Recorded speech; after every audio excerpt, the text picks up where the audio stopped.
Today's video, going to be throwing on this electric fan setup on this Colorado. And the reason why is because the fan clutch is going out, so it's always locked in. So you can just hear, even at idle, you can just hear the fan just going. So instead of replacing that, you're going to want to upgrade to an electric fan so it only kicks on when it needs to. And so that's why we're going to throw this kit in. And here's what it sounds like with the fan clutch.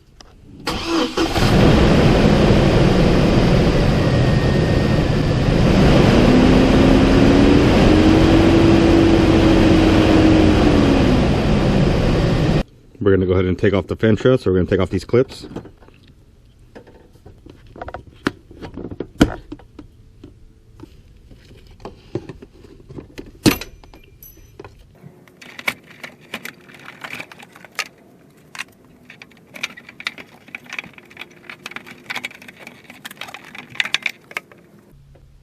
Got a 36mm.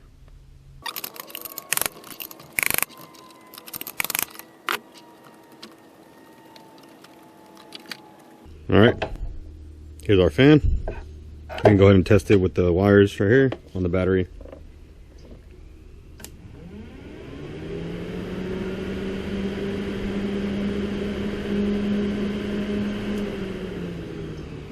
Alright, so she works. Now we can go ahead and install the fan. We got this foam strip we're going to put at the bottom of the radiator.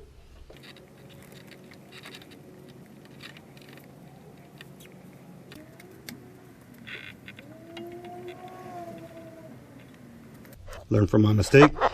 You're not going to put it right in the middle like you would think. Because the original clutch fan is biased to the driver's side, you're going to have to move this fan towards the driver's side just so it's less restriction when it's blowing out. You're not running into it just kind of recirculating right here on the passenger side. You can only go so far though, because then you end up hitting the original fan shroud. But you're pretty much going to be right to the end of the fins. It's not going to be perfectly center. You can see it's kind of offset, but you're as far as you can. But if you were more in the middle like I originally had it, about a quarter of it is just going to be recirculating off of this fan shroud. So you're going to want to move it to the driver's side.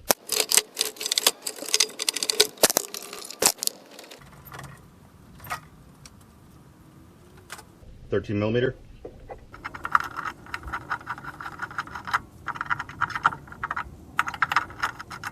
What holds the AC condenser to the radiator are these two 10s, one right here and one right there.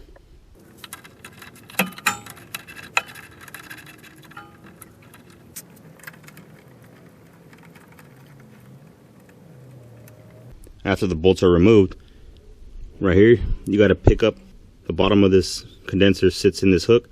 So you got to lift it up and pull it forward on both sides. You lift it up, pull it forward. It's going to be hard to get it on camera, but it gives me enough room so I can put on these tie down clips.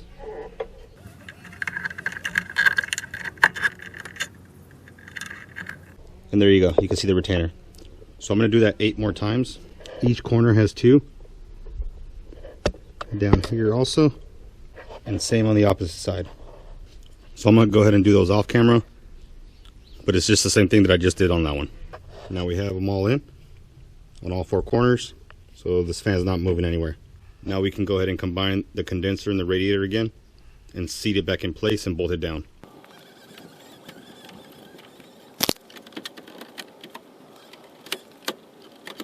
Now our condenser is on the hook.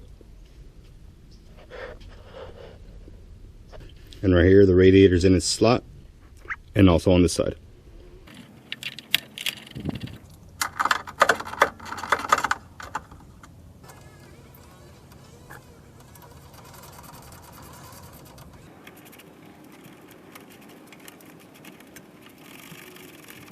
Now after correcting that, we can go ahead and put the fan shroud on.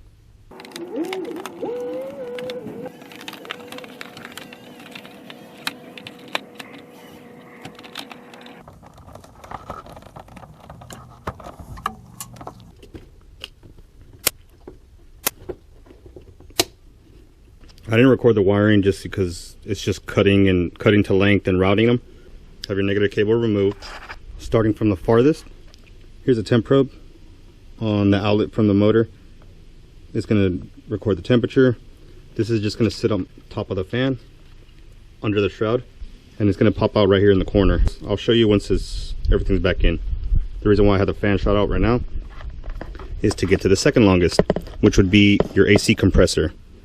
The harness was cut at one point. Someone must have messed with it, and I tied in the green one.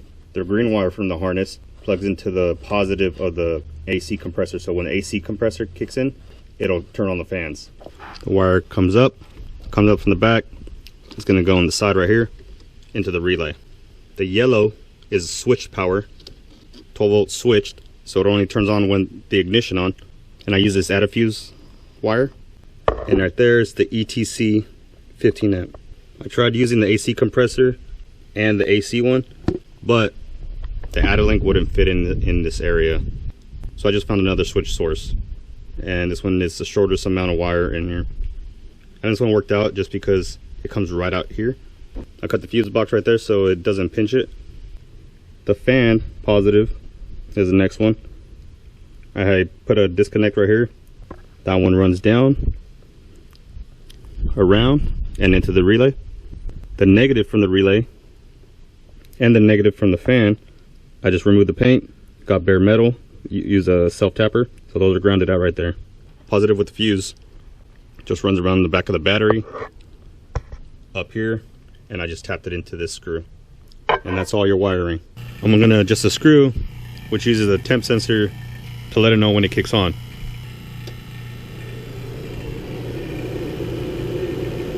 Once I charge everything on and turn on the car, I'm gonna set that up to where it kicks on when it's gonna hit about 200. That wire that I attached to the AC compressor, it overrides the relay. So when you turn on the AC and the clutch comes on, it overrides the relay and it'll kick on the fan. So of course, to help with the condenser cooling off and everything. So it's just a game of trying to set where the fan turns on and where your operating temp is. Go ahead and do that. It's always better to have it just a little bit lower for now. Run it a few times, drive around, see how it holds up. So keep going in a quarter turn until you're happy to where it's at. And right now I'm gonna turn on the AC just so you can see it kick on. That's like a manual override.